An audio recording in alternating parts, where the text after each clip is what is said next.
Bapak Ibu Saudara terkasih dalam Tuhan Yesus Kristus, Shalom. Mari kita mau mulai pada sore hari ini. Kita mau satukan hati kita mau datang pada Tuhan, kita mau menikmati hadirat Tuhan, kita mau menikmati kasih Tuhan yang begitu luar biasa dalam setiap kehidupan kita. Bapa di dalam surga, Allah yang kami kenal di dalam nama Tuhan Yesus Kristus, pada sore yang indah ini Tuhan, kami sungguh bersyukur buat setiap anugerah-Mu dalam setiap kehidupan kami Bapa. Penyertaan-Mu sungguh sempurna dalam setiap kehidupan kami Yesus. Saat sore ini Tuhan, terima kasih Engkau sudah mengumpulkan kami anak-anak-Mu Tuhan. Ini bukan rutinitas kami, tapi anugerah-Mu yang mengumpulkan kami di tempat ini Tuhan, untuk datang kepadamu, memuji dan membesarkan nama-Mu Tuhan. Berkati setiap kami Tuhan, berkati setiap yang ambil bagian dalam pelayanan sore hari ini. Kau berkati dari tempat yang maha tinggi. Terima kasih Bapa, terlebih Kau juga memberkati hamba-Mu Tuhan yang akan menyampaikan kebenaran firman-Mu. Kau urapi dari tempat yang maha tinggi. Terima kasih Bapa. Di dalam nama Tuhan Yesus Kristus kami siap untuk memuji dan membesarkan nama-Mu. Kami siap untuk menyembah Engkau Tuhan. Kami mau masuk dalam hadirat-Mu Tuhan. Mari kita menaikkan pujian. Ku cari wajah-Mu Tuhan, kami temukan kasih-Mu. Karena Engkau bukan Tuhan yang jauh dari kami Bapa.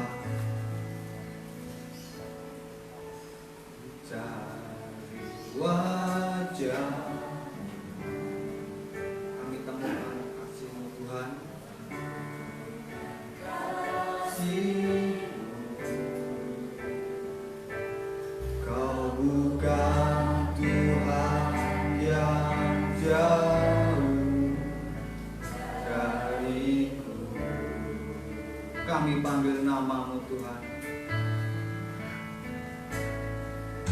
Ku panggil nama-Mu, ku dengar jawab-Mu.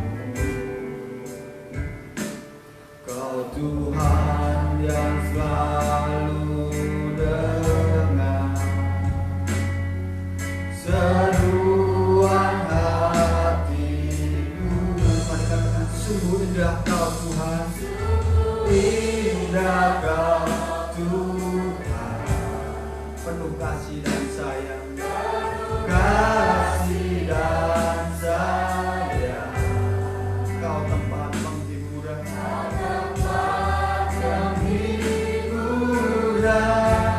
bagi setiap hati yang terluka. Sungguh indah Kau Tuhan, menara perlindungan. Kau sumber kekuatan bagi semua orang yang membutuhkan. Mari kita katakan dengan sungguh, ku cari wajah-Mu Tuhan, cari wajah-Mu, temukan kasih-Mu. Kau bukan Tuhan yang jauh dariku. Ku panggil nama-Mu Tuhan, ku panggil nama-Mu,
Tuhan Yesus.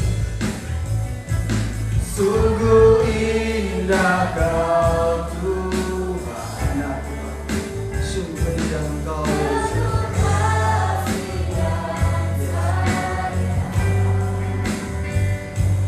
Kau tempat penghiburan bagi setiap hati yang terluka.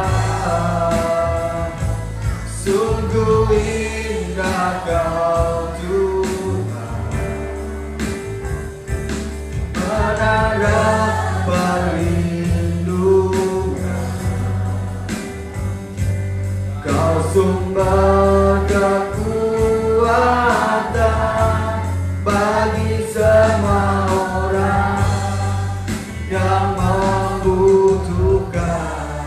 Kami undang jemaat Tuhan untuk bangkit berdiri. Kita mau menyatakan dengan sungguh dari wajah-Mu Tuhan.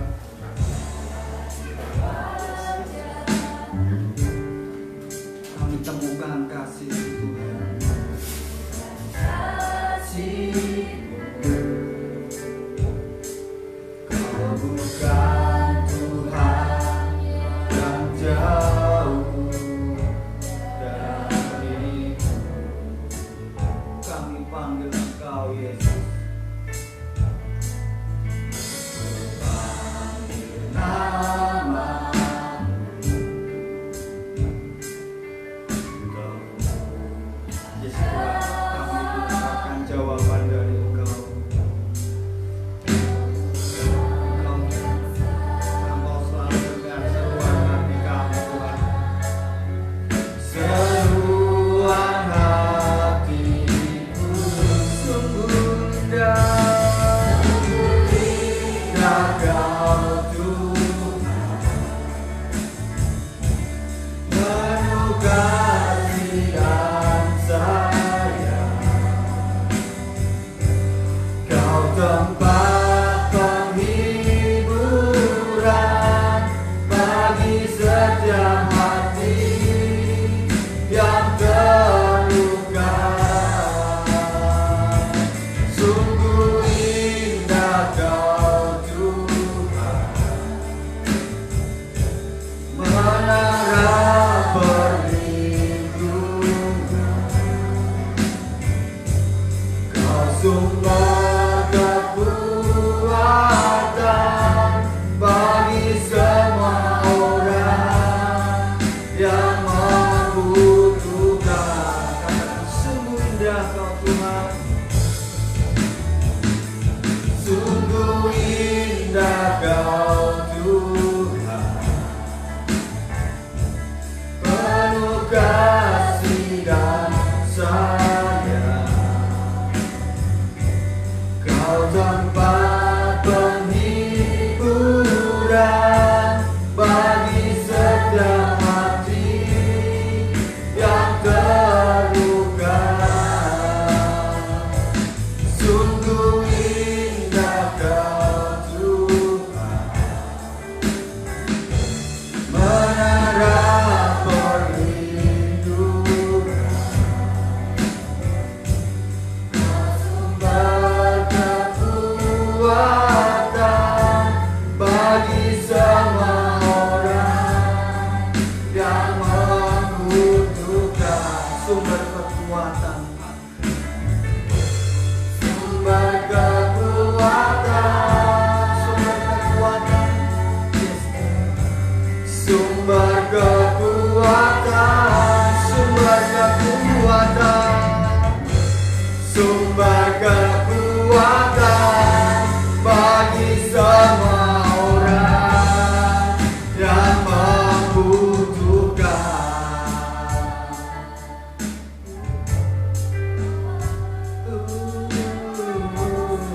Mari kita mau sembah Tuhan. Engkau sumber kekuatan kami, Yesus. Kami bersyukur Engkau menara perlindungan kami, Yesus. Haleluya.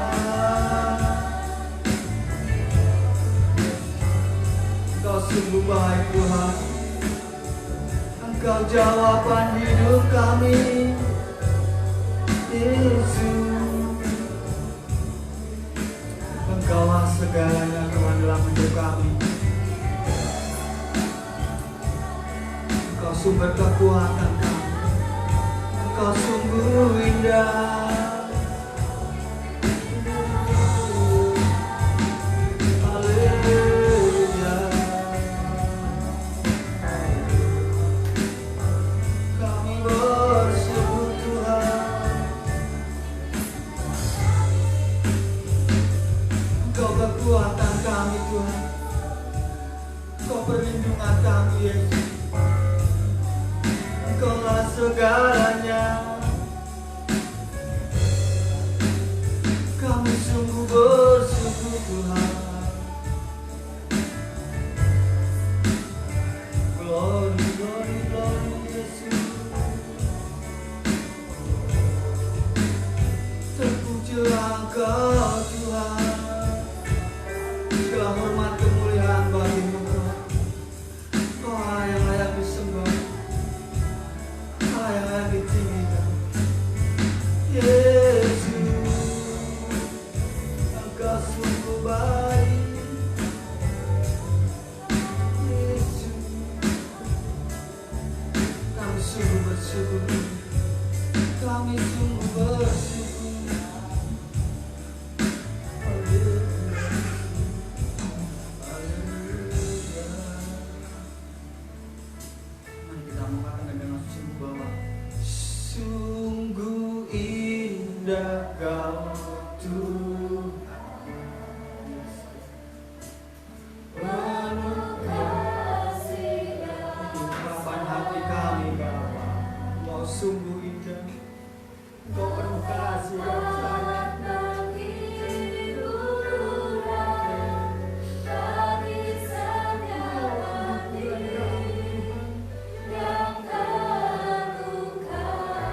Sungguh indah.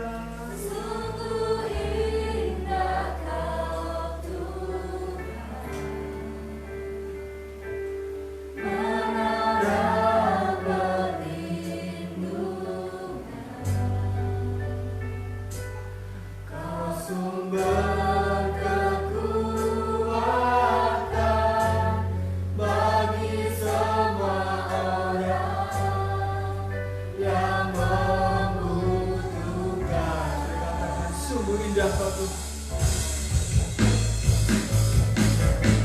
Sungguh indah Kau Tuhan, penuh kasih dan sayang. Kau tempat penghiburan bagi setiap hati yang terluka. Sungguh indah Kau Tuhan, menara perlindungan. Kau sumber kekuatan bagi semua orang yang sumber kekuatan bagi setiap orang. Sumber kekuatan bagi semua orang yang membutuhkan.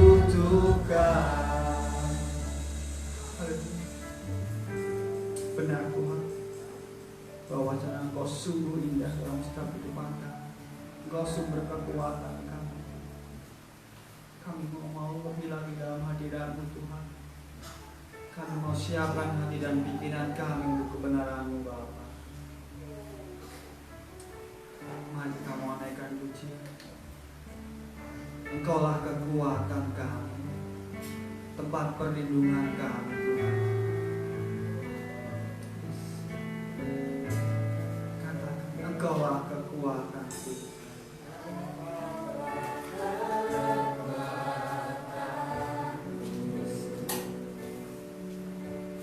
Tempat perlindungan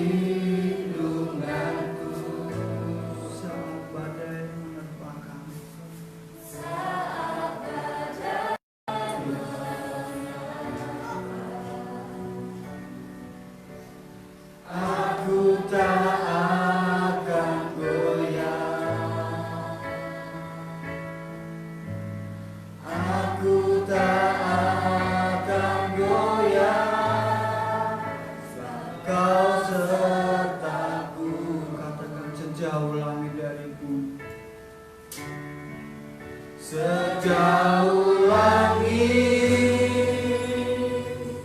dari bumi, begitu besarnya kasih-Mu,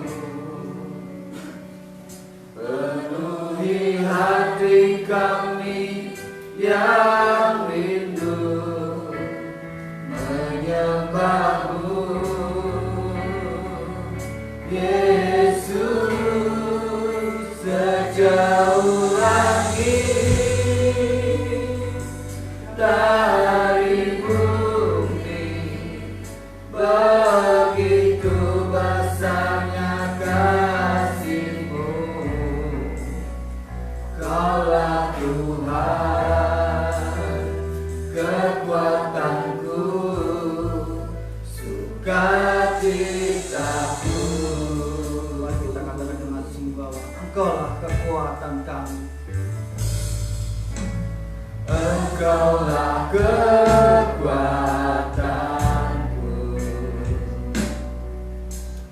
tempat perlindunganku saat badai menerpa. Aku tak akan goyah, aku tak akan goyah, sebab Kau sertaku. Sejauh langit dari bumi, sejauh langit dari bumi, begitu besarnya kasih-Mu, penuhi hati kami yang rindu menyembah-Mu, Yesus. Sejauh langit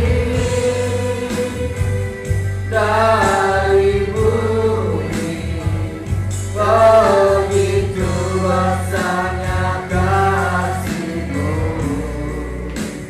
Kaulah Tuhan kekuatanku, sukacitaku. Sejauh langit dari bumi, pakaian yang kami serahkan. Sejauh langit dari bumi, begitu besarnya kasih-Mu, penuhi hati kami yang rindu menyembah-Mu, Yesus. Sejauh langit dari bumi, begitu besarnya kasih-Mu, Kaulah Tuhan kekuatanku, sukacitaku.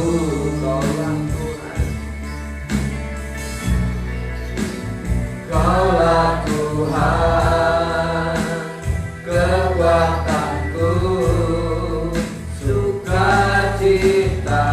Kaulah Tuhan, Kaulah Tuhan kekuatanku, sukacitaku. Ini pengakuan iman kami, Tuhan. Kami bersyukur Engkaulah segalanya bagi hidup kami. Kondisi apapun yang sedang kami hadapi hari-hari ini, bahkan bagi seluruh bangsa dan dunia ini, Tuhan, Kami menikmati bahwa kehadiran Tuhan tidak pernah tidak ada di dalam kehidupan kami. Kami boleh menikmati sukacita ilahi yang melampaui segala akal, senantiasa hadir di dalam hidup kami. Terimalah pujian kami Tuhan. Ucapan syukur kami, penyembahan kami menjadi persembahan yang berbuah harum di hadapan Allah. Tuhan, kami mau belajar firman-Mu. Urapi kami, beri kami hati yang siap ditaburi benih firman-Mu, baik hamba-Mu yang menyampaikan maupun kami yang mendengar. Dalam nama Yesus, haleluya. Amin. Puji Tuhan, silakan duduk. Shalom. Lagi shalom. Puji Tuhan, saudara yang ada di base camp maupun yang hari ini menikmati live streaming.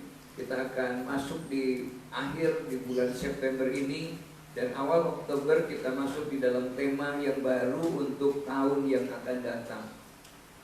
Hari ini atau tema untuk yang akan datang, Tuhan memberikan satu tema dari Yesaya 62 ayat yang kedua. Mari kita membaca ayat ini, Yesaya 62 ayat yang kedua.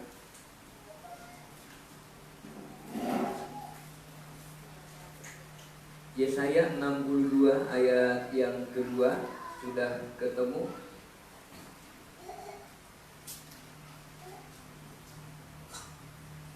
Kita baca bersama-sama. 2, 3. Maka, belum ketemu ya? Yesaya 62 ayat yang kedua. Kita nggak pakai slide ya dari ini. Oke, 2, 3. Maka bangsa-bangsa akan melihat kebenaran-Mu, dan semua raja akan melihat kemuliaan-Mu, dan orang akan menyebut Engkau dengan nama baru yang akan ditentukan oleh Tuhan sendiri. Tahun yang lalu, Oktober yang lalu, Tuhan memberikan rema dari Bilangan pasal yang ke-11 ayat yang ke-23 dengan tema besar yang diberikan adalah trust and obey. Hari ini kita menikmati satu firman untuk tahun yang akan datang dari Yesaya 62 ayat yang kedua. Tuhan berikan tema nama yang baru. Nah, saudara dikasih di dalam Tuhan, maka pada hari ini kita akan belajar bersama-sama untuk mengenal tema ini. Dan hari ini kita akan belajar dari Yohanes pasal 4 ayat 3 sampai 5, yang tema yang terpinggirkan, yang dicari oleh Tuhan. Yohanes pasal 4 ayat yang ke-3 sampai ayat yang ke-5, firman Tuhan berkata demikian. Ia pun meninggalkan Yudea dan kembali lagi ke Galilea. Ia harus melintasi daerah Samaria, maka sampailah ia ke sebuah kota di Samaria yang bernama Syikar, dekat tanah yang diberikan Yakub dahulu kepada anaknya Yusuf. Bapak Ibu Saudara yang dikasih di dalam Tuhan Yesus, saya percaya firman Tuhan di dalam perikop ini sudah sering kita dengar dan sudah banyak khotbah yang disampaikan. Sudah banyak kita menikmati berkat dan rema dari perikop ini tentang perempuan Samaria. Dan hari ini kita akan kembali belajar dari kisah ini tentang seorang perempuan yang tidak lagi mau berjumpa dengan tetangganya, tidak lagi mau berjumpa dengan orang yang ada di sekitarnya, tidak lagi mau berjumpa dengan lingkungannya oleh karena keadaan yang menimpa kehidupannya. Dia menjadi seorang perempuan yang terpinggirkan, yang termarginalkan, yang tersingkirkan, yang tidak bisa lagi dianggap sebagai perempuan yang normal, perempuan yang layak untuk disapa, perempuan yang layak untuk bersilaturahim dengan yang lain, perempuan yang layak untuk bersahabat dan menjadi sahabat bagi lingkungan yang ada di sekitarnya. Perempuan yang setiap harinya tentu menikmati dari wajah-wajah yang penuh dengan kebencian, wajah-wajah yang penuh dengan kecurigaan. Bahkan mungkin di dalam menikmati hari-hari yang dilewatinya, wanita ini adalah wanita yang sudah tahan terhadap gosip, wanita yang sudah tahan terhadap sindiran, wanita yang tahan terhadap pandangan-pandangan sinis dari orang-orang yang ada di sekitarnya. Sehingga dia tidak berani lagi bersama-sama dengan yang lain ketika dia untuk memenuhi kebutuhan air minum saja, untuk memenuhi kebutuhan dapurnya saja, dia tidak lagi bisa berkumpul dengan yang lain. Maka dia melakukan di waktu-waktu di saat orang lain tidak melakukannya. di waktu yang tidak lazim bagi orang untuk menikmati dan melakukan segala sesuatunya. Kenapa? Karena perempuan itu sudah menikmati stigma yang buruk di dalam dirinya, dikucilkan meskipun dia sudah mencoba untuk menghilangkan masa lalunya dan tinggal di satu tempat dalam satu komplek itu. Tetapi tetap juga stigma buruk itu ada di dalam kehidupannya. Saudara, mungkin kita tidak sama dengan perempuan itu dalam konteks kasus yang dihadapinya. Tetapi seringkali kita menerima satu keadaan yang sama, yang membuat perasaan kita seolah-olah terkucilkan, seolah-olah terpinggirkan, mungkin karena ekonomi, mungkin karena pekerjaan, mungkin karena status sosial, mungkin karena keberadaan fisik, mungkin karena sesuatu yang membuat kadang-kadang kita merasa minder, merasa tidak layak untuk bergaul, atau mungkin memiliki masa lalu yang kelam, sehingga kadang-kadang kalau kita bergaul, orang sudah curiga dengan kita. Dan ini yang dihadapi oleh perempuan itu. Untuk itulah maka dia mencari waktu untuk bertemu, untuk mengambil air, mencari waktu untuk memenuhi kebutuhan hidupnya, mencari waktu di saat orang lain tidak melakukannya. Dan siang itu, manakala mata melirik mungkin dari hordeng melihat mau kemana perempuan itu, dengan siapa dia berangkatnya, dia pada waktu matahari merambat naik, maka dia juga merambat untuk berjalan menuju ke sumur yang ditinggalkan oleh Yakub dulu kepada anaknya. Namanya di Sikar waktu itu. Saudara perhatikan di situ. Ketika dia mau berjalan dengan lesu, dengan gontai, dengan tidak berdaya, dia tidak sadar bahwa di tengah-tengah saat dia sedang berjalan itu, mentari kebenaran sedang menunggu dia. Satu kesempatan yang tidak pernah dialami sebelumnya.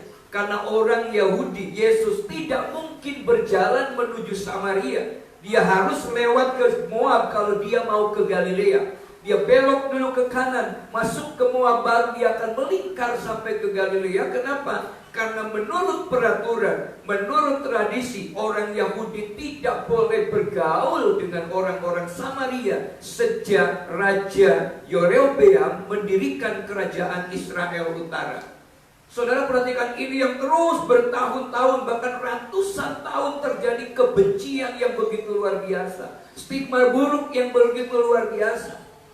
Orang-orang yang berdosa, orang-orang yang terpinggirkan. Tetapi Alkitab mencatat pada kisah ini bahwa Yesus itu nyata hadir di situ. Orang berdosanya nyata, orang terpinggirkannya nyata, orang yang tidak dianggapnya nyata. Tetapi ada Yesus sang juru selamat yang nyata juga, yang sedang menunggu, mencari untuk bisa bertemu dengan seorang yang terpinggirkan itu. Tentu murid-muridnya bertanya pada awalnya, kenapa Yesus harus tegak lurus menuju ke Samaria? Dan waktu sampai di Samaria di tepi sumur tengah hari siang-siang itu, muridnya punya inisiatif untuk mencari makan. Kenapa? Karena dibiarkan Yesus di kuburan di sumur itu tanpa sedikit pun tahu bahwa Yesus sedang mencari seseorang yang menurut manusia terpinggirkan. Kenapa Yesus membiarkan? Karena Yesus tentu punya pengalaman pribadi. Manakala Bartimeus menunggu Yesus, murid-muridnya ribut bahwa ketika untuk Bartimeus dianggap mengganggu. Ketika perempuan Kanani mencari Yesus, murid-muridnya ribut juga suruh mengusir. Kenapa? Karena dia orang Kanaan yang tidak layak juga bertemu dengan Tuhan. Apalagi pada waktu itu. Saudara yang dikasihi di dalam Tuhan, kalau kita belajar dalam firman Tuhan, kalau kita melihat dari King James, firman Tuhan mengatakan ia pun meninggalkan Yudea dan kembali lagi ke Galilea. Ia harus melintasi daerah Samaria. Saudara, kata harus melintasi daerah Samaria, menurut terjemahan New International Version mengatakan ia perlu melewati daerah itu. King James juga sama, ia harus melewati daerah itu. Siapa yang mengharuskan? Sementara peraturan hukum dunia tidak mengharuskan, bahkan mengharamkan. Tapi Yesus bilang harus, ia harus ke sana. Dan itulah satu tindakan Tuhan. Bagaimana dia harus pergi ke Gerasa, menemukan orang yang terpinggirkan, yang ditaruh di kuburan, yang tidak layak menurut manusia. Yesus membuktikan bahwa dia pergi ke sana hanya untuk bertemu dengan seorang yang tidak layak menurut manusia. Demikian juga pada hari ini. Murid-murid pasti terkejut, namun Yesus ingin berjumpa dan berbicara dengan seorang perempuan yang menurut orang adalah orang yang harus dikucilkan, orang yang harus dipinggirkan, orang yang tidak layak bergaul. Saudara bisa dibayangkan kalau kita masuk ke dalam kisah itu, kira-kira hati perempuan itu kayak apa? Kira-kira perasaan perempuan itu kayak apa? Kira-kira kalau kita mengalami hal seperti itu, apa yang ada di dalam benak kita, dalam hati kita, selain rasa frustasi, rasa minder, rasa tidak berdaya? Karena kenapa? Karena memiliki masa lalu yang sangat memalukan, dan dia sedang berjuang untuk melakukan lepas itu dengan sangat berat. Kenapa? Karena orang sudah memberikan stigma yang buruk di dalam hidupnya. Dia tidak pernah berpikir tentang Yesus. Tidak sama ketika perempuan yang pendarahan 12 tahun, yang dia sudah mendengar tentang Yesus. Yesus sering lewat ke situ, sampai dia muncul di dalam pikirannya, asal ku jamah jubahnya saja aku akan sembuh. Tapi perempuan Samaria itu menurut logika manusia tidak akan pernah tertolong lagi, tidak mungkin bangkit lagi. Tapi firman Tuhan menyebutkan Yesus harus melintasi daerah Samaria. Saya percaya hari-hari ini juga Tuhan rindu untuk melawat umatnya. Ketika kita menghadapi keadaan yang tidak menentu hari-hari ini, Yesus harus melewati kehidupan kita. Yesus harus sampai ke tempat tinggal kita. Yesus harus sampai di dalam kehidupan kita. Kenapa? Karena Yesus juga tahu siapa yang berbeban berat, siapa yang merasa terkucilkan, siapa yang hidupnya sudah tidak lagi mampu untuk melawan luka yang diderita di dalam kehidupannya. Saudara, Yesus tidak pernah berubah, baik dahulu, sekarang maupun selama-lamanya. Dia siap untuk menjamah, dia siap untuk memberkati, dia siap untuk melawatnya. Kenapa? Karena yang pertama, Yesus selalu datang di tengah badai kehidupan. Saudara, Alkitab kalau kita bicara tentang mujizat-mujizat yang terjadi di dalam Injil Markus, mujizat terjadi selalu didahului dengan persoalan, selalu didahului dengan masalah. Kalau kita belajar dari kisah bagaimana Yesus melayani, maka kita bisa menyimpulkan bahwa setiap segala sesuatu yang terjadi di dalam hidup kita, tujuannya satu, supaya nama Tuhan dipermuliakan di dalam kehidupan kita, supaya nama Allah ditinggikan. Kenapa? Yesus selalu berkata, bukan salah orang tuanya, bukan salah anaknya, tetapi supaya Tuhan dipermuliakan. Lazarus mati, hanya tidur, kata dia, sebab orang akan melihat satu karya Tuhan yang begitu luar biasa. Demikian juga di dalam kehidupan kita. Maka ketika kita masuk ke dalam berbagai-bagai pencobaan, kita mau belajar, kata firman Tuhan, berbahagialah orang yang masuk ke dalam berbagai-bagai pencobaan. Satu hal yang ironis, paradok kehidupan kekristenan. Orang bilang sedih dong kalau dalam cobaan, tapi Alkitab bilang berbahagia. Kenapa? Karena ada rencana Tuhan di balik itu. Maka ketika kita menghadapi seperti itu, layaklah kita berteriak di hadapan Tuhan, Allah turut bekerja dalam segala perkara. Allah berkuasa mengatasi segalanya. Yesus sanggup atasi semua masalahku. Yesus lebih besar dari segalanya. Kira-kira gimana? Yesus lebih besar dari segala-galanya. Dia tak tinggalkanku seorang diri. Masalah hidupku tak melebihi kekuatanku. Yesus lebih besar dari segalanya, saudara. Dan itu dibuktikan ketika Yesus ada di puncak untuk berdoa. Murid-muridnya dibiarkan pergi sendiri di tengah laut itu. Mereka terperangkap dalam badai yang ganas, diombang-ambingkan oleh gelombang yang begitu ganas. Pertanyaannya, siapakah yang datang kepada mereka?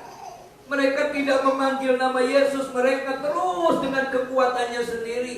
Alkitab mencatat Yesus mendatangi mereka dan seolah-olah hendak melewati perahu mereka.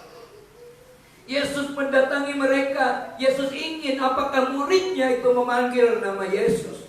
Hari-hari ini juga, manakala kita merasa sedang terpinggirkan, manakala kita merasa sedang terkucilkan, manakala kita sedang berada di bawah kehidupan kita bisa berteriak kepada Yesus, Yesus anak Daud, kasihanilah aku. Dan itu yang ditunggu oleh Tuhan. Kenapa? Yesus sendiri hadir, Yesus sendiri tampil dengan ajaib, berjalan di atas badai yang bergelora.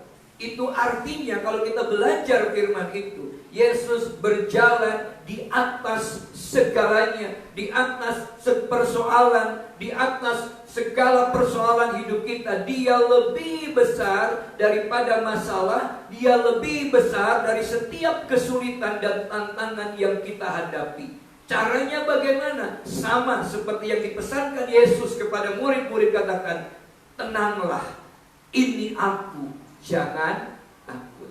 Yang pertama, tenang. Kenapa tenang? Tenang bukan karena kemampuannya, tenang bukan karena kehebatannya, tenang bukan karena punya pengetahuan yang hebat, pengalaman yang dahsyat. Tapi kata Yesus, tenang, ini aku. Di mana Yesus berkata, dia sedang berada di dalam perahu itu. Tenang, ini aku loh. Kalau aku ada bersama dengan kamu, tenang. Kenapa? Tenang saja, jangan takut. Dan selesai berkata demikian, Yesus langsung berkata kepada badai, tenang. Maka seketika badai itu pun menjadi tenang. Ketika kita menghadapi persoalan, kita sama seperti murid-murid, panik. Sama seperti wanita itu pergi sendiri, tidak mau bergaul dengan orang lain. Tapi perlu kita tenang, menikmati kehadiran Tuhan, dan berkata kepada Allah, Tuhan, tenang, Tuhan, ini aku. Sama ketika Bartimeus, dia buta, dia tidak bisa melihat, tapi dia punya mata hati yang tajam, punya telinga yang tajam. Ketika Yesus berkata, apa yang ingin aku perbuat padamu? Padahal itu tidak mungkin dia bisa melihat, padahal tidak mungkin dia bisa melakukan kembali bisa melihat. Tapi dengan berani dia berkata kepada Tuhan, Guru, aku ingin melihat. Kesulitan apa yang sedang kita hadapi hari-hari ini, Yesus datang di tengah-tengah badai kehidupan kita. Di dalam Bilulangan pasal 31 ayat yang ke-6 firman Tuhan berkata, kuatkanlah dan teguhkanlah hatimu, jangan takut dan jangan gemetar karena mereka. Sebab Tuhan Allahmu, dialah yang berjalan menyertai engkau. Ia tidak akan membiarkan engkau dan tidak akan meninggalkan engkau. Ayat ini menceritakan tentang Tuhan adalah sebuah orang pribadi yang penuh kasih dan tinggal bersama dengan kita di dalam perahu kehidupan kita. Kalau Yesus dwell in, tinggal diam di dalam hidup kita, maka tentu Yesus juga tahu apa yang sedang kita gumulkan. Yesus juga tahu apa yang sedang kita ada dalam hati kita. Yesus tahu apa yang sedang kita pikirkan. Yesus tahu apa yang menjadi keluh kisah kehidupan kita. Dan Yesus yang tinggal di dalam hidup kita itu bukan Yesus yang duduk diam, tidur. Yesus tidur di buritan kapal bukan karena Yesusnya yang pengen tidur, karena murid-muridnya sama sekali tidak menghiraukan bahwa Yesus ada di situ. Demikian juga di dalam kehidupan kita. Yesus ada di dalam kita. Yesus siap membimbing kita kalau kita minta tolong kepada Tuhan, membangunkan Allah untuk bersama-sama bergerak di dalam hidup kita. Dan kita punya satu keyakinan, katakan kepada diri kita, kuatkan dan teguhkan hatimu, jangan takut dan tawar hati, sebab Tuhan besertamu. Kuatkan dan teguhkan hatimu, Yesus Tuhan berjalan di depanmu, berikan kemenangan. Saudara, Tuhan berjalan di setiap waktu. Dan firman Tuhan berkata, waktu mereka menikmati perjalanan Tuhan bersama dengan mereka, firman Tuhan katakan hati mereka berkobar-kobar. Hari ini, kalau kita mau menikmati Tuhan, dan kita sudah menikmati Tuhan, hati yang berkobar itu adalah hati yang bergairah untuk menjangkau masa depan. Karena yang pertama, Yesus berjalan di depan kita. Yesus berjalan di depan kita. Itu yang dikatakan Ayub dari Ayub 23:11. Dan kakiku mengikuti jejakmu. Itu berarti Yesus di depan, kita mengikuti jejaknya Tuhan. Saudara yang dikasih dalam Tuhan, di dalam permainan atau olahraga golf ada yang disebut dengan caddy. Caddy adalah orang yang memang bekerjanya di situ. Dia tahu betul di mana ada hole-nya, di mana berakhirnya. Dia tahu medannya. Maka ketika orang sedang bertanding, dia bukan hanya sekedar membawa alat dan mengambil bola. Dia juga kadang memberikan petunjuk kemana arah akan ditujukannya. Apa yang harus dilakukannya, karena pengalaman di lapangan itu lebih dahulu dia mengetahuinya. Saudara, di dalam hidup ini kita memiliki lebih dari sekedar caddy yang berjalan di depan membawa barang yang kita butuhkan. Tetapi dia punya Tuhan, atau kita punya Tuhan yang menciptakan alam semesta ini sebagai gembala hidup kita, yang akan menuntun kita ke masa depan yang penuh dengan pengharapan. Untuk itulah firman Tuhan katakan ketika Daud dikejar-kejar dalam kesulitan, di dalam ancaman dan bahaya maut mengalami hidupnya, dia tetap berkata, sekalipun aku berjalan di dalam lembah kekelaman, aku tidak takut bahaya, sebab engkau besertaku. Bahkan dia bilang, gadamu dan tongkatmu itulah yang menghibur aku. Yang kedua, saudara, pintu pengharapan dalam lembah kesusahan. Karena dia hadir di tengah badai untuk apa? Untuk memberikan secercah harapan bagi kita. Di dalam Tuhan tidak ada jalan buntu, karena dia bilang, akulah jalan, dia jalannya. Dan Tuhan bilang, kalau aku yang membuka pintu, tidak ada seorang pun yang bisa menutupnya. Kalau aku yang mengangkat engkau, gak ada yang bisa merendahkan kita. Saudara, perhatikan firman ini. Ini adalah janji Tuhan yang begitu luar biasa. Meskipun kesusahan yang disebabkan itu oleh ulah sendiri. Adam dan Hawa itu mengalami kesusahan oleh karena sendiri loh. Dia melanggar firman Tuhan sendiri loh. Tapi waktu dia dibuang ke bumi, dia harus bekerja. Alkitab mencatat Allah tetap hadir untuk Adam. Ketika anak Adam yang bernama Habel dibunuh oleh Kain, Allah memberikan Set untuk menjadi penerusnya. Ketika semua orang sudah berbuat dosa dan sudah kehilangan kemuliaan Allah, Yesus turun ke dunia sebagai anak tunggal Bapa untuk memberikan bahwa selalu ada pengharapan di dalam Tuhan. Ini yang harus diyakinkan di dalam kehidupan kita. Jika kita sudah hidup wajar dan benar di hadapan Tuhan, orang yang seperti perempuan Samaria yang tidak layak, yang dikucilkan saja, Yesus mau hadir mengangkat dia ke dalam kehidupan yang normal, apalagi kehidupan kita. Itulah makanya di kenormalan baru, new normal yang baru yang akan hadapi kita ke depan yang sesungguhnya tidak normal. Firman Tuhan dari Yesaya 62 ayat yang kedua tadi katakan, Tuhan juga akan mengaruniakan kepada kita nama baru, supaya dengan nama itu, kehidupan yang baru itu, Yesus Tuhan ditinggikan di dalam kehidupan kita. Itulah firman Tuhan berkata, aku akan memberikan kepadamu kebun anggur dari sana, dan ia akan membuat lembah Akor menjadi pengharapan. Saudara, ketika Hosea memberikan atau melayani Tuhan, dia harus kembali menebus istrinya yang jatuh bangun di dalam dosa. Ketika istrinya bertobat, dia katakan, aku akan membuat lembah Akor menjadi pintu pengharapan. Akor itu artinya kesusahan. Dengan kata lain, bahwa meskipun kita mendapati kita hidup di dalam kesusahan hari-hari ini, kesusahan kita tidak akan pernah lama. Kenapa? Karena kita segera melewatinya. Itu menjadi batu lompatan untuk kita naik dalam level yang berikutnya. Itu menjadi batu lompatan untuk kita bisa melewatinya. Dan Tuhan mau kita menikmati kemenangan demi kemenangan. Kenapa? Karena Yesus itulah pintu pengharapan itu. Ketika dia bilang, akulah pintu, dan setiap domba yang akan keluar harus melalui pintu itu.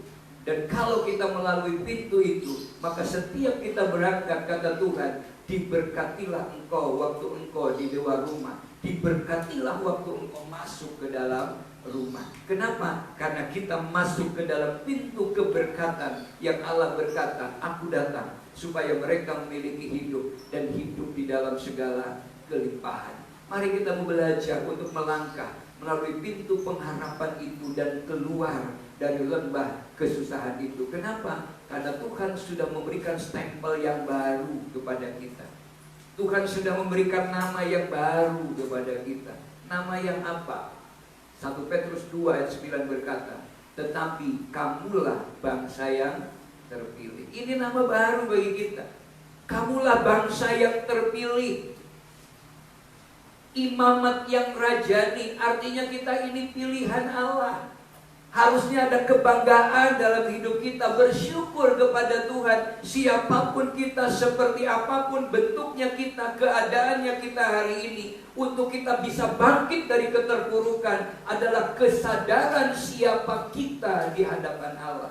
Anak yang bungsu itu sudah jatuh di dalam dosa dan hidupnya berantakan. Dia mulai sadar bahwa dia anak Bapa sorgawi yang begitu hebat. Dan dia bilang, aku akan pulang, aku akan kembali ke rumah Bapakku. Aku akan berkata, jadikan aku menjadi salah seorang dari budaknya. Dia tidak muluk-muluk, yang penting diterima di rumah Bapa.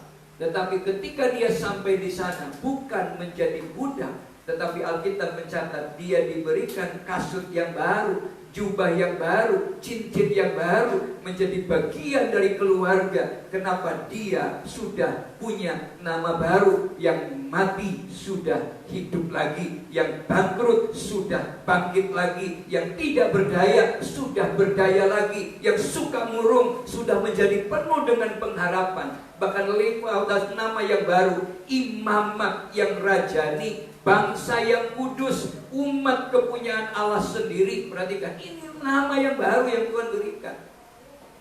Apakah kita tidak bangga? Kita ini di hadapan Tuhan bukan sembarangan loh. Orang manggil, oh si cilik, Daniel kecil, si hitam, mungil gitu. Aduh, gak apa-apa. Tapi kata Tuhan, engkau imamat yang rajani, engkau umat yang kudus, engkau kepunyaan Allah sendiri, bukan orang lain, kepunyaan Allah sendiri. Tujuannya apa? Supaya kamu memberitakan perbuatan-perbuatan yang besar dari Dia yang telah memanggil kamu keluar dari kegelapan kepada terangnya yang ajaib. Itulah makanya kita disebut nama baru berikutnya, eklesia, gereja Tuhan. Artinya orang-orang yang dipanggil keluar dari gelap kepada terang. Untuk apa? Supaya kita menjadi terang. Saudara, ini nama baru yang luar biasa. Yang kedua, bagaimana caranya supaya kita ini bisa menikmati betul bahwa kita benar-benar yang termarginalkan itu dipilih oleh Tuhan. Yang kedua adalah rindu mengetahui kebenaran. Ada banyak orang yang pengen dirubah tapi tidak mau berubah. Pengen diubahkan tapi nggak mau berubah, sakit diubahkan itu. Saya pikir kita semua pakai baju di sini. Dulu awal baju itu dari apa? Halo, dari benang ya?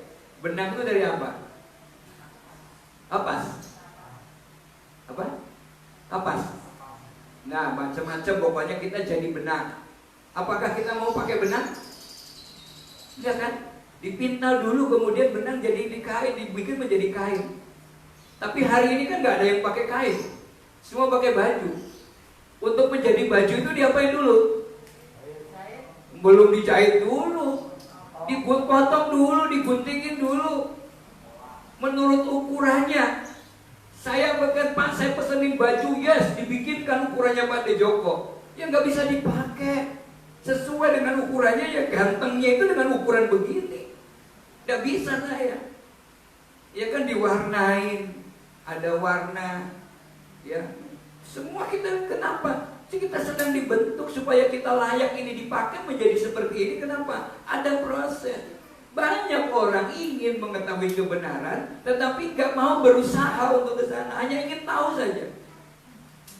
Orang yang ingin tahu itu ya hanya ingin tahu. Tapi yang benar itu adalah kalau kita ingin tahu kebenaran, maka kita harus datang kepada sumber kebenaran itu sendiri. Saudara bawa kain mau jadiin baju, lalu bawanya kemana? Ke tukang tambal ban. Pak, saya mau jahitin baju. Ya gak akan pernah jadi. Sepatu yang rusak dibawanya ke sol sepatu, tukang sepatu. Tukang bawa kain dibawanya ke tukang jahit, kan begitu. Nah, kita ini ingin tahu kebenaran, tapi kadang-kadang datangnya ke tempat yang lain. Kita ingin mengerti kebenaran, tapi malas baca Alkitab. Pagi, siang, malam yang dibaca yang lain. Pagi, siang, malam yang dilihat yang lain. Bagaimana kita mau menikmati kebenaran itu? Kalau kita rindu kebenaran, ayo datang kepada sumbernya. Ibadah juga begitu. Rindu diberkati Tuhan, ya datang kepada sumber berkatnya itu. Jangan datang beribadah tujuannya supaya diberkati. Keliru. Kita datang beribadah itu menyenangkan Tuhan. Tapi kalau datang beribadah mau bertemu Tuhan, kita bertemu dengan saudara seiman, kita kecewa pulang. Kenapa kecewa? Karena ternyata yang di dalam itu kok tidak seperti yang dibayangkan. Saya pikir yang di gereja itu semua kudus semua, orang-orang kudus semua. Ternyata yang ada orang Sendang Tirto, orang Berba, orang Jogja, bukan orang kudus. Kecewa. Tapi kalau kita datang kepada Tuhan untuk menyenangkan Tuhan, lalu lihat Inmas itu gak senyum-senyum, gak peduli kok, saya tetap aja Tuhan, terima kasih. Itu gak sama saja. Ya, saudara, mari kita belajar. Untuk memperoleh keyakinan harus datang kepada keyakinan yang benar. Kenapa? Kita harus kenal Tuhannya lebih dahulu. Kita ingin menikmati nama baru. Ya kalau memberikan nama Tuhan. Kalau Tuhan yang orang lain yang memberi nama kan beda. Saja kita aja kadang orang-orang yang gak kenal nama saya. Sampai hari ini teman saya yang ada di Gorontalo itu kadang gak tahu namanya. Manggil saya tuh Mas. Mas. Lalu saya dipanggil di Palembang. Mas, sebenarnya nama Mas itu siapa ya? Karena semua manggilnya Mas. Lalu, karena orang Jawa. Saya kuliah di Jember. Semua orang Jember gara-gara Bu Evi itu manggilnya Pak E. Pak E. Jadi semua alumni Jember kalau reuni manggilnya Pak E gitu. Gak ada yang manggil nama saya. Di Bantul karena sudah dari Pak Lurah dikenalkannya Pak Daniel, orang Bantul mesti manggilnya Pak Daniel. Di Berbas ini Pak Dani. Ya kan? Gak ada yang cocok. Kemarin Pak Arif memperkenalkan saja, sudah kirim nama. Namanya Pujosoro, ya kan cocok. Saudara perhatikan, kita belajar. Kata Tuhan, siapa sih Tuhan kita? Mazmur pasal yang ke-103 ayat 8, kalau perlu kita membaca sampai ayat 12 berkata, Tuhan adalah penyayang dan pengasih, panjang sabar dan berlimpah kasih setia. Siapa sih Tuhan? Oh, Tuhan itu adalah penyayang. Dia Rahman dan Rahim, penyayang dan pengasih. Nah, kalau dia penyayang dan pengasih, mungkinkah Tuhan akan menghukum kita terus? Tidak. Tuhan tidak pernah menghukum. Tuhan itu nyelentik saja mengingatkan. Kecuali kalau kitanya sudah kebangetan dapat sampai mati kita tidak bertobat, ya sudah, itu dihukum aja. Tapi Tuhan itu panjang sabar. Selama kita masih bernapas, itu adalah kesempatan untuk kembali kepada Tuhan. Kenapa? Namanya juga panjang sabar. Nah, sudah perhatikan, dan berlimpah kasih setianya. Tuhan itu gak sugetan, gak mutungan, lebih lagi dia gak bosenan, gak getinan sama orang. Saudara perhatikan di sini. Ini yang menjelaskan siapa dan bagaimana Tuhan itu mengasihi kita. Yang kedua, yang pertama dari kisah ini, bahwa kenapa bisa demikian? Karena Yesus berlimpah dengan kasih setianya. Kenapa kita harus datang? Alkitab katakan dia berlimpah dengan kasih setianya. Waktu perempuan itu datang, apakah Yesus langsung marah-marah? Tidak. Bahkan orang yang tertangkap kering saja berzina, Yesus tidak langsung memaki-maki kok. Orang bilang dia harus dilempari dengan batu, Yesus menulis saja cuek. Begitu orang marah-marah, kata Yesus, barang siapa di antara kalian yang tidak pernah berbuat dosa, melempar lebih dahulu. Sama kepada perempuan ini. Tentu perempuan itu kaget, kok di tengah-tengah panas terik, di tengah orang rajin, tidak rajin, kok ada laki-laki di situ. Ada orang di sumur itu. Jangan-jangan, saudara perhatikan, dia nggak kecewa karena kegagalan perempuan itu. Dia tidak marah karena kesalahan perempuan itu. Dia tidak kecewa karena dosa-dosa perempuan itu. Dia sudah nunggu dari jauh untuk menunggu perempuan yang berdosa itu datang kepada dia. Kesalahan masa lalu datang tidak untuk dihakimi. Kenapa? Karena semua sudah dihakimi di kayu salib. Ketika Yesus disalibkan, dia sedang memikul dosa dunia. Itulah makanya karena salib itulah Yesus memperlakukan kita bukan dengan kebengisan dan kebencian, tetapi Yesus memperlakukan kita dengan kasih setia dan kasih karunia-Nya yang siap dilimpahkan ketika dia berkata, "Tetelestai." Alkitab dalam versi King James mencatat Tuhan penuh dengan kasih setianya. Seperti apa kasih setia Tuhan? Tidak bisa dilukiskan, hanya dikatakan sejauh timur dari barat, begitu besarnya kasih-Mu, penuhi hati kami yang rindu mengenal-Mu. Mengenal-Mu menyembah.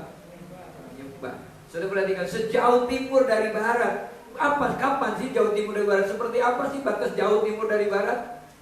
Ada batasnya nggak jauh timur dari barat? Nggak ada. Kita terus ke timur muter, dia akan kembali lagi ke situ. Segitulah kasihnya Tuhan, tidak berujung dan tidak berpangkal. Beda dengan kasihnya manusia yang selalu ada batasnya. Siji, loro, telu. Itu kan? Awas nek tak baleni meneh. Wis saiki ampuni ya, tapi sesuk awas.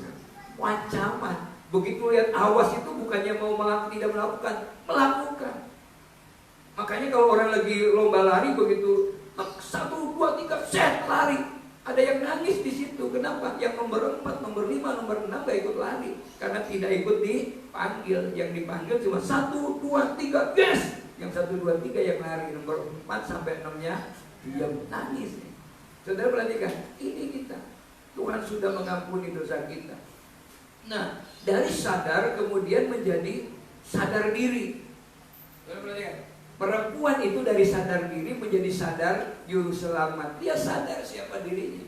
Ketika perempuan itu sengaja ditemui oleh Yesus, masa lalunya yang super suram itu, saudara perhatikan, Tuhan tidak datang untuk mempermalukan lalu memaki-maki dia, menghakimi, mengolok-olok dia. Bahkan ketika dia minta minum, Yesus mau ngasih minum. Yesus itu menjelaskan tadi, kalau kamu minum dari air sumur ini, kok haus lagi. Tapi kalau kau minum dari air yang akan kuberikan kepadamu, engkau gak akan haus lagi. Melainkan akan ada air yang mengalir terus. Perempuan itu katakan, Tuhan beri aku minum. Tapi Yesus bilang, panggil suamimu. Perempuan bilang, aku tidak punya suami. Saya waktu membaca, merenungkan ini, saya terbelalak loh. Orang berdosa, jujur terhadap kesalahannya, dipuji Tuhan luar biasa. Di dalam ayat yang ke-17 dan 18, 2 kali Tuhan memuji. Biasanya kan yang dipuji itu yang hebat-hebat toh. Ini orang yang tidak baik dipuji Tuhan. Perhatikan ayat yang ke-17 dan 18. Tepat katamu. Keren kan? Kenapa? Karena dia jujur. Tuhan menghargai kejujuran. Aku tidak punya suami, Tuhan. Tuhan bilang, tepat katamu bahwa engkau tidak mempunyai suami, sebab engkau sudah mempunyai 5 suami, dan yang sekarang tiadamu bukanlah suamimu. Sudah 5, sekarang bukan suamimu. Kenapa? Sepanjang hidupnya dia mencari kebahagiaan semu dari dunia ini. Dia mencari kesenangan semu dari dunia ini. Dia mencari kepuasan semu dari dunia ini. Dunia menawarkan dengan segala kemewahannya, tapi kemewahan dunia tidak akan pernah membuat manusia puas. Tidak akan pernah membuat manusia bisa bersyukur. Tidak akan pernah membuat manusia itu nyaman dalam hidupnya. Makanya Yesus memuji, dan pujian yang kedua katakan, dalam hal ini pun engkau berkata benar. Perhatikan, dipujinya luar biasa. Saudara yang dikasih dalam Tuhan, karena diperlakukan dengan penuh kasih sayang, dia kenal Allah yang dia sembah. Berbeda dengan orang-orang yang ada, yang sudah mengecewakan dia. Suami pertama mengecewakan, suami kedua, kelima, keenam mengecewakan, lingkungan mengecewakan. Tapi dia datang kepada Tuhan, membuat perempuan itu sadar siapa dirinya, dan kemudian sadar siapa yang ada di depannya, Sang Juru Selamat. Akhirnya dia lari ke kampungnya. Saya sudah bertemu dengan Mesias. Orang berbondong-bondong datang kepada Tuhan. Yang tadinya tidak dihiraukan, sekarang dia datang. Orang yang menurut orang terpinggirkan, justru menurut Yesus, dia orang yang bisa dibentuk untuk menjadi alatnya Tuhan, membawa jiwa kepada Tuhan. Dan akhirnya dicatat oleh firman Tuhan, perempuan itu menjadi perempuan pertama yang dipakai Tuhan untuk mempermuliakan, menjadi penginjil pertama. Satu pedukuhan dimenangkan untuk Tuhan. Saudara perhatikan di sini, segalanya dapat berubah menjadi lebih baik manakala dimulai ketika dia mengenal siapa yang dia sembah, siapa yang dia minta. Dan yang terakhir, saudara, Tuhan senang ketika kita menerima kasih-Nya. Perempuan itu menerima kasih Tuhan. Dan begitu menerima kasih Tuhan, dia berterima kasih kepada Tuhan dengan menceritakan kebaikan Tuhan kepada orang lain. Ketika dia meminta minum, perempuan bilang, jikalau engkau tahu tentang karunia Allah, dan siapakah dia yang berkata kepadamu, berilah aku minum, niscaya engkau telah meminta kepadanya, dan ia telah memberikan kepadamu bukan air minum, tetapi air hidup. Saudara, saya tertarik dari kalimat ini yang mengatakan, jikalau engkau tahu. Dalam kalimat lain, seandainya engkau tahu. Banyak orang datang tetapi tidak tahu yang mana Tuhan, seperti apa Tuhan. Seandainya kita tahu siapa Tuhan yang mengasihi kita, maka tidak ada seorang pun yang akan tinggalkan Tuhan di dalam hidupnya. Seandainya tahu Tuhan itu sumber kehidupannya, tidak akan orang lari ke paranormal, lari ke dukun, cari pertolongan yang lain. Dia pasti akan datang kepada Tuhan. Dan dia akan berkata di hadapan Allah, hanyaku bisa lari kepada Yesus. Dan perempuan itu menjawab dengan tepat dan jujur, sampai Tuhan memuji luar biasanya. Dan perempuan itu menikmati kelepasan yang sempurna, dan lingkungannya dia dipulihkan, memiliki radiasi yang luar biasa, influence yang luar biasa, mempengaruhi kehidupannya. Kenapa? Karena dari orang yang tidak punya masa depan, sekarang punya masa depan. Orang yang tidak punya pengharapan, dia punya pengharapan. Kenapa? Ketika dia mulai berkata kepada Allah, Tuhan, berikanlah aku air supaya aku tidak haus lagi dan tidak usah datang lagi ke sini untuk menimba air. Sekarang dia tahu kemana dia cari sumber kepuasan hidup. Sekarang dia tahu kepada siapa dia mau mendapatkan sumber kepuasan hidup. Sekarang dia tahu bahwa hidup tidak akan pernah sama ketika kita bisa menikmati kasih Tuhan. Tuhan Yesus memberkati. Kita mau datang, kita mau bersyukur di hadapan Allah. Glory haleluya. Reknya saja El Shaddai, El Shaddai. Mari kita bangkit berdiri bersama-sama. Kita mensyukuri kebaikan Tuhan. Kalau hari ini kita merasa terpinggirkan, kita merasa menjadi orang yang tidak layak, itu baik, itu hebat, itu kejujuran di hadapan Tuhan. Mulai rasakan kehadiran Allah di dalam hidup kita. Syukur Tuhan.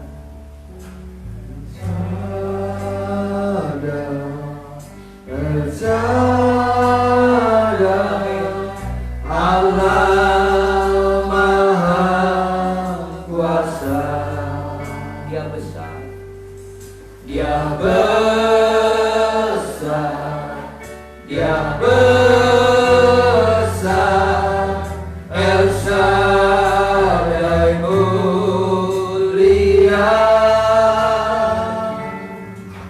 El Shaddai, El Shaddai.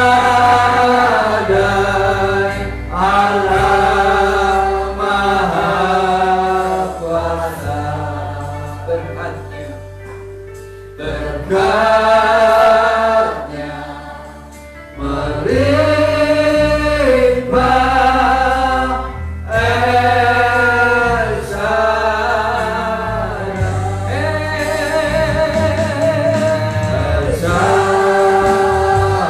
Amin Tuhan. Kami mau datang kepada sumbernya, sumber kebenaran, sumber berkat, sumber kehidupan kami, sumber kekuasaan di dalam hidup kami. Dia besar,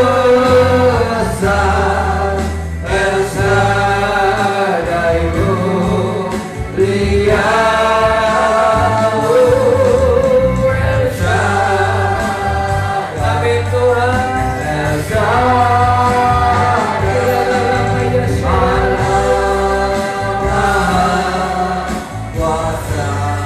berkatnya, berkatnya melimpah Esa. Biar sendiri saja nyanyikan pujian ini. Jemaat bersyukur kepada Tuhan. Datang seperti perempuan Samaria, datang dengan penuh kejujuran kepada Allah, dan nikmati air sumber kehidupan yang datang dari Tuhan, air yang memberikan kepuasan di dalam hidup, air yang bisa mengalirkan kebahagiaan, yang bisa terempatasikan ke lingkungan yang ada di sekeliling kita. Amin Tuhan. Ini kami Tuhan, pelawat Yesus, baik yang ada di base camp maupun yang ada di rumah, yang besok juga mungkin menikmati siaran ini. Tuhan Yesus, Engkau Allah yang Maha Kuasa. Amin, amin, amin, amin. Amin Tuhan. Ya Yesus, melimpah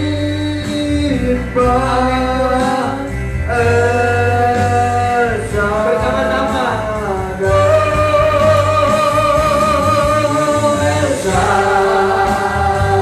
El Shaddai,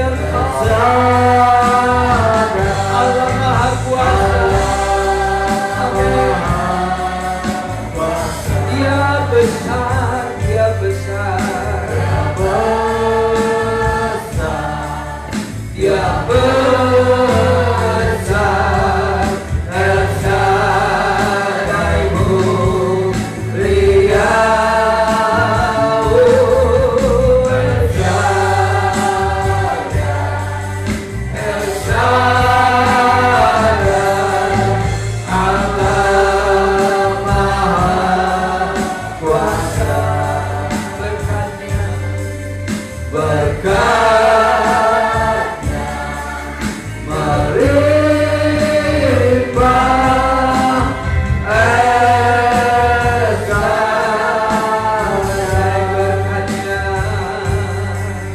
Berkatnya melimpah. Dengan iman katakan El Shaddai.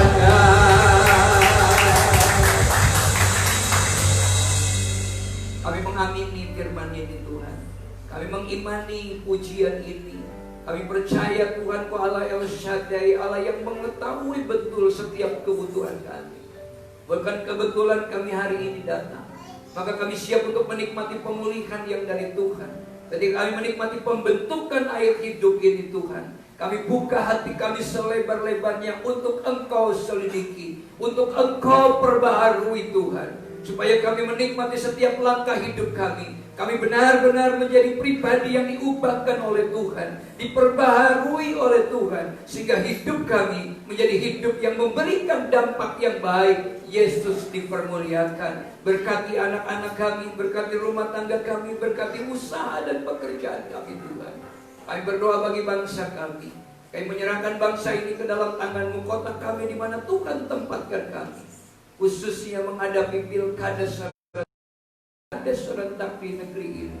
Berkati bangsa ini Tuhan, khususnya juga dari penyakit corona, wabah atau pandemi COVID-19 ini Tuhan. Kami percaya Engkau lebih berkuasa dari semuanya. Dan kami yakin Allah turut bekerja dalam segala perkara untuk mendatangkan kebaikan. Terima kasih Tuhan, terpujilah nama-Mu. Biarlah kami pulang dan menikmati berkat Allah di dalam nama Tuhan Yesus Kristus. Angkat tangan kita bersama-sama. Tuhan memberkati Engkau dan melindungi Engkau. Berminari Engkau dengan wajahnya dan beri Engkau kasih karunia. Tuhan menghadapkan wajahnya kepadamu dan beri Engkau damai sejahtera mulai sore ini sampai Maranatha. Tuhan Yesus datang yang kedua kali. Yang percaya diberkati Tuhan sama-sama katakan amin. Diberkati dan bersatu teduh. Nanti pengumuman akan disampaikan lewat grup WhatsApp.